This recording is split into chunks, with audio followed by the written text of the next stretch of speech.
교회의 두 날개는 말씀과 성령입니다. 언제나 그래요. 말씀과 성령의 두 날개가 있어서 저는 이 교회에 속한 아주 꼬맹이부터, 오늘 영어 예배 때 요만한 꼬맹이가 대표기도 했어요. 회중기도. 예? 클레어라고 이은주 집사님 딸이 했는데, 그냥 종이에다가 서툰 글씨로 그냥 얼마나 예쁘게 적었는지, 저를 위해서도 기도해주고 지진 피해 입은 사람들을 위해서도 기도하고, 진짜 너무 감사하더라고요.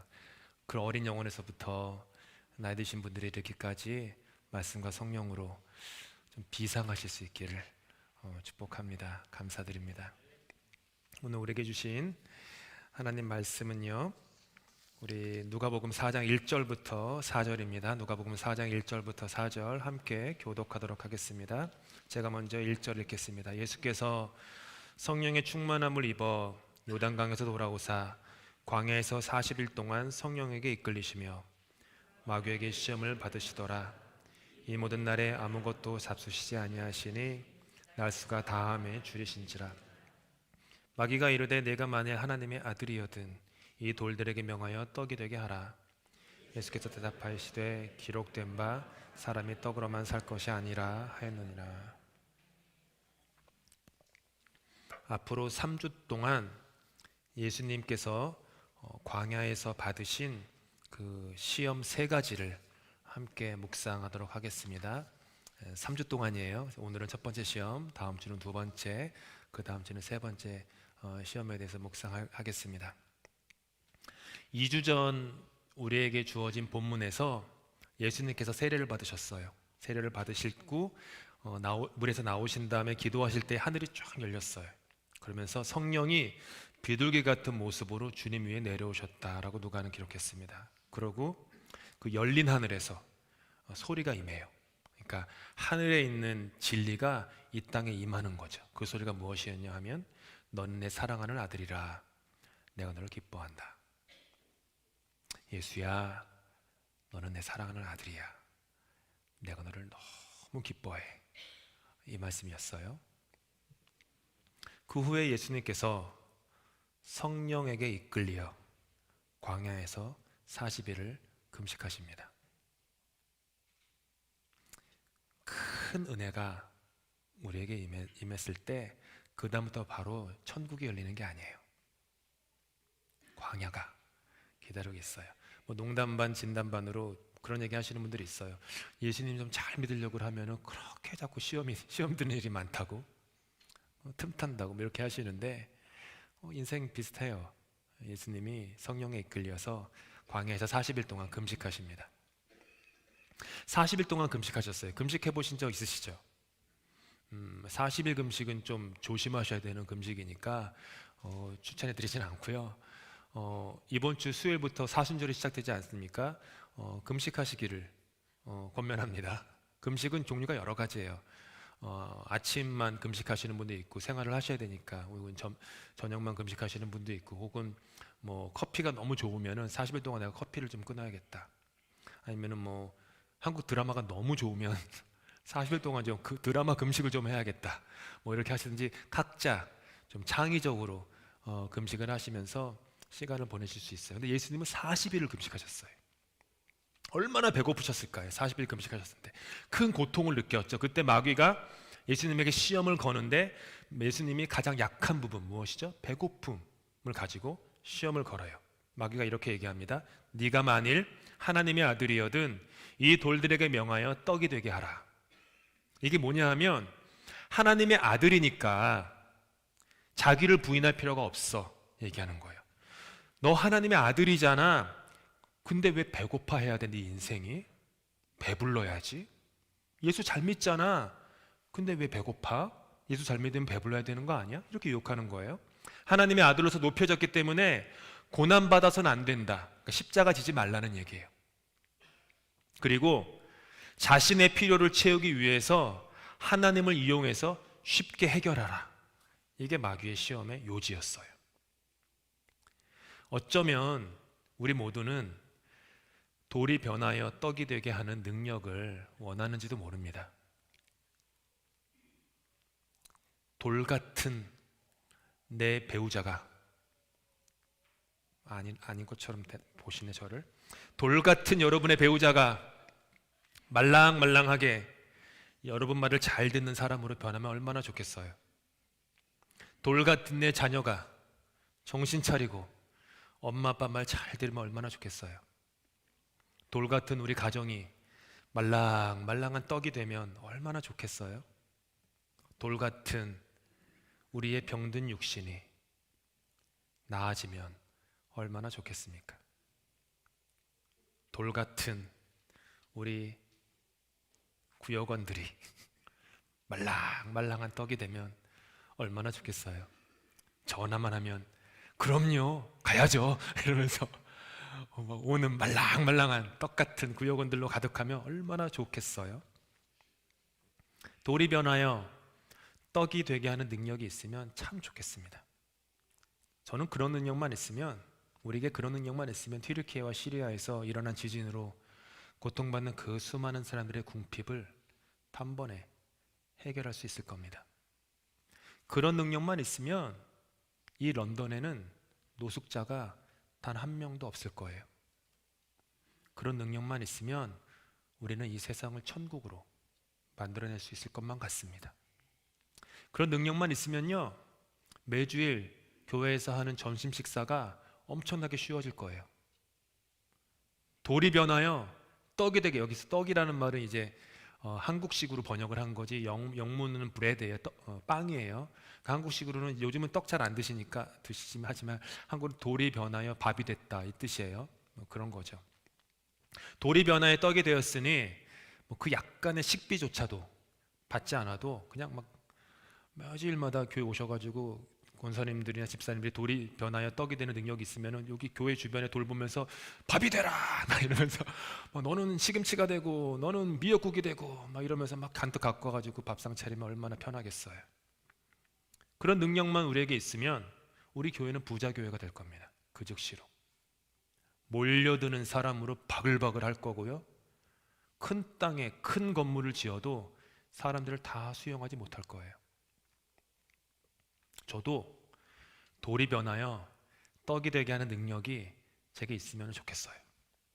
제가 말씀을 전할 때마다 돌과 같은 여러분들이, 표현이 그렇다는 겁니다, 돌과 같은 교우들이 하나님 말씀에 순종하는 말랑말랑한 떡이 되면 얼마나 좋을까요? 제가 교우들을 만나 대화할 때마다 돌같이 딱딱한 마음이 떡처럼, 돌같이 힘든 인생이 떡처럼 될 수 있다면 얼마나 좋을까요?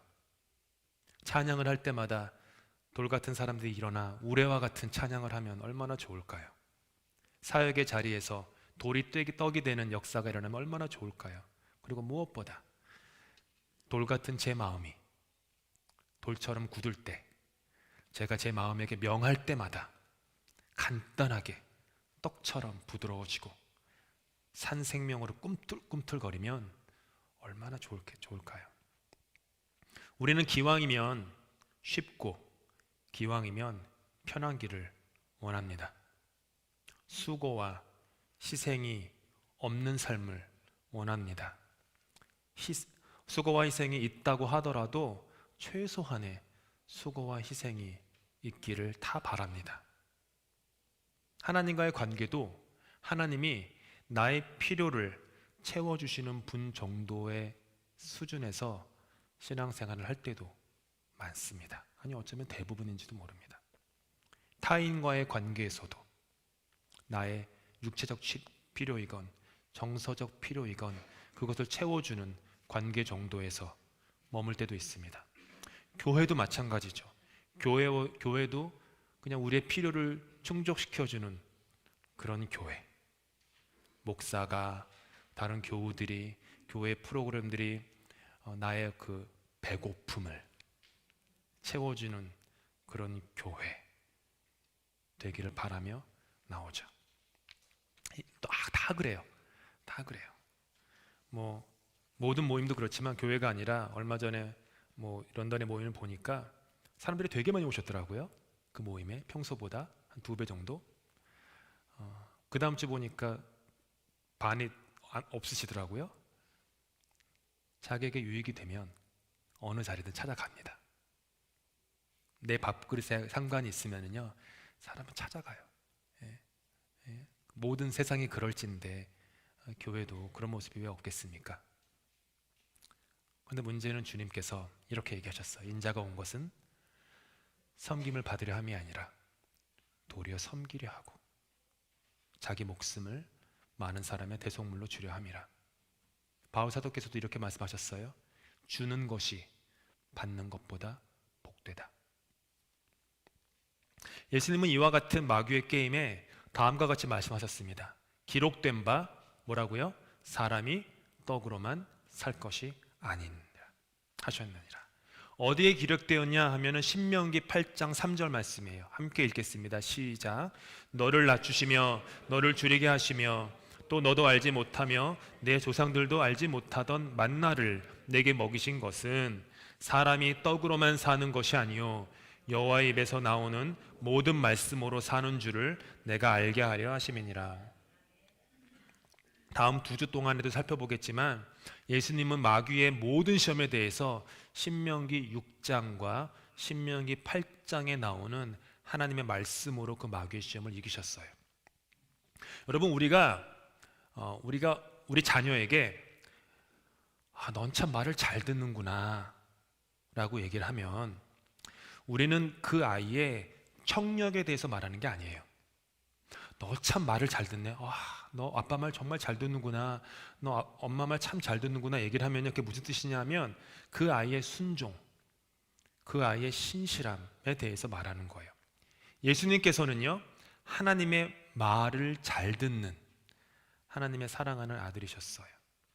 여러분, 신앙생활은요 결코 거창한 것이 아닙니다. 신앙생활은 단순해요.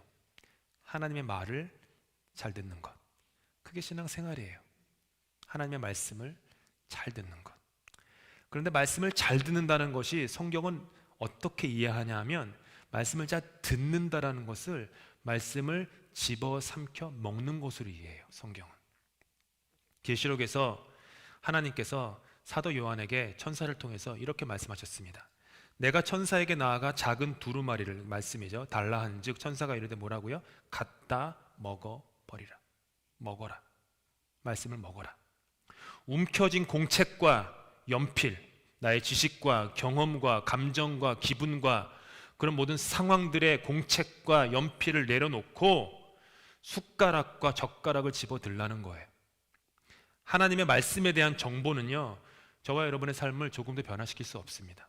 정보를 많이 한다고, 지식을 많이 안다고 우리의 삶은 변화되지 않아요. 몰라서 못하는 겁니까? 알지만 안 되는 걸 어떻게 해요? 사랑해야 되는 거 아는데 자꾸 미움이 올라오는 걸 어떻게 해요? 내가 먼저 용서를 구해야 되는 걸 알겠는데 자꾸 숨기고 싶은 걸 어떻게 해요? 그게 인간의 연약함이잖아요. 아는 것으로 지식이 인간을 변화시키지 않아요. 말씀도 마찬가지입니다. 말씀을 우리 일상의 숟가락과 젓가락으로 집어들고 입에 넣어 씹은 후에 삼켜야지 주님의 사건은 일어나는 것입니다. 말씀이라는 그 글자의 그 외피를 씹고 또 씹어서 그 안에 담긴 하나님의 말씀을 꿀꺽 삼키게 되면 그 말씀이 내 안에서 역사하고 나를 변화시켜요. 그렇다면 말씀을 먹는다라는 게 무슨 의미일까?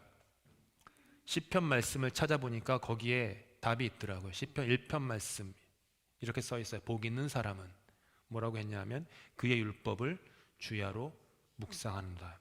여기서 묵상이라는 단어가 제일 중요한 단어인데, 묵상이 뭐냐면 히브리어로 하가라요. 하가. 이 하가의 뜻이 뭐냐면은 사자가 뼈다귀를 물고 며칠을 그릉그릉 거리면서 씹는 것을 표현할 때 하가라고 그래요. 혹은 강아지가 소위 말하는 개뼈다귀를 들고서 그냥 으르렁은 아니지. 강아지가 어떻게 울죠? 뭐 하면서 이렇게 막 계속해서 씹고 또 씹는 거. 개뼈다귀, 저는 강아지 지금은 안 기르지만 뼈다귀를 주면요 너무 소중히 여겨요.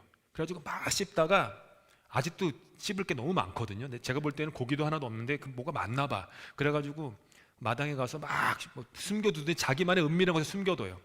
그리고 다음날 또 막 가가지고 그거 갖고 와서 또 막 씹어요. 또 숨겨둬요. 그 다음에 또 가가지고 막 일주일이고 이주일이고 그러는 거예요. 그게 묵상이에요. 그게 하가예요. 하나님의 말씀을 듣는다, 읽는다, 묵상한다 라는 것은요, 그걸 뜻하는 거예요. 저는 말씀을 전하는 자로 여기에 서 있습니다. 그런데 늘 제 안에 꼭 리마인드하고 잊지 않는 것 한 가지가 있어요. 뭐냐면 나는 말씀을 전하는 자로 서기 전에 나는 말씀을 듣는 자로 이 자리에 서 있다. 제가 그거를 한순간도 잊질 않아요. 말씀을 나는 듣는 자로 서 있다. 매주 약간의 차이가 있지만 그냥 제 나름대로 하가를 하는 과정을 여러분에게 설명을 드리자면, 제가 설교를 준비하는 과정은 약간의 차이는 있지만 대충 이렇습니다. 해당 설교 본문 2주 전에 주석을 읽으면서 본문에 대한 연구를 시작해요. 그것을 머리에 담고 며칠 동안 기도하면서 생각하는 과정을 거쳐요. 운전할 때나 뭐 할 때마다 틈틈이 생각을 해요. 계속.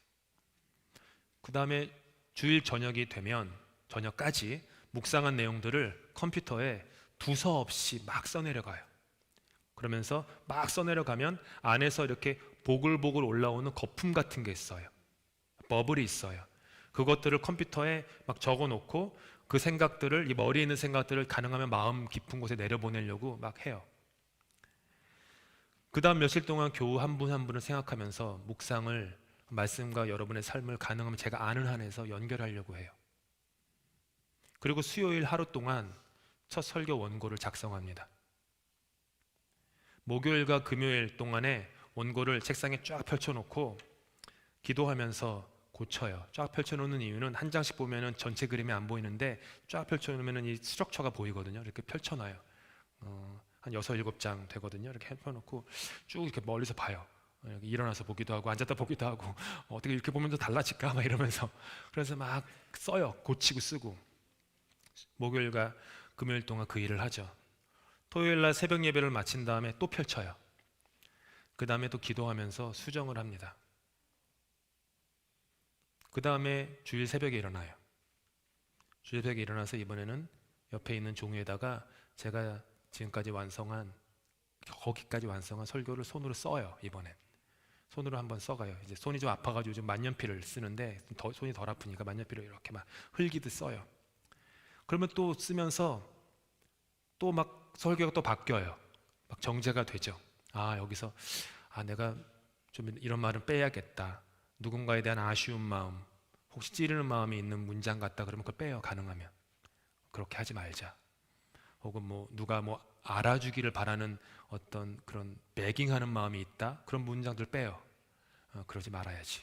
이렇게 막 그래서 마음을 계속 조금씩 깎으려고 하죠.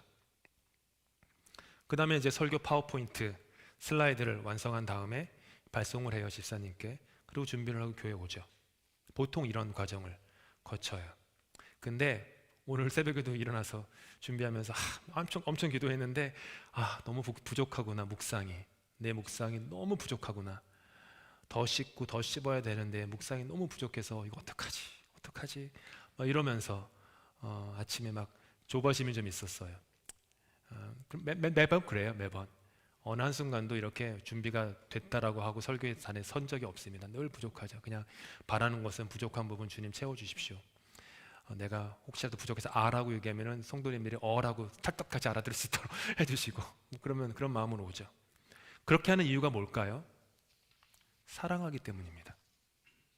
하나님의 말씀을 사랑하고 교우들을 사랑하기 때문이에요. 오직 주의 말씀이 저와 여러분을 살아나게 하고 일어나게 하기 때문이죠.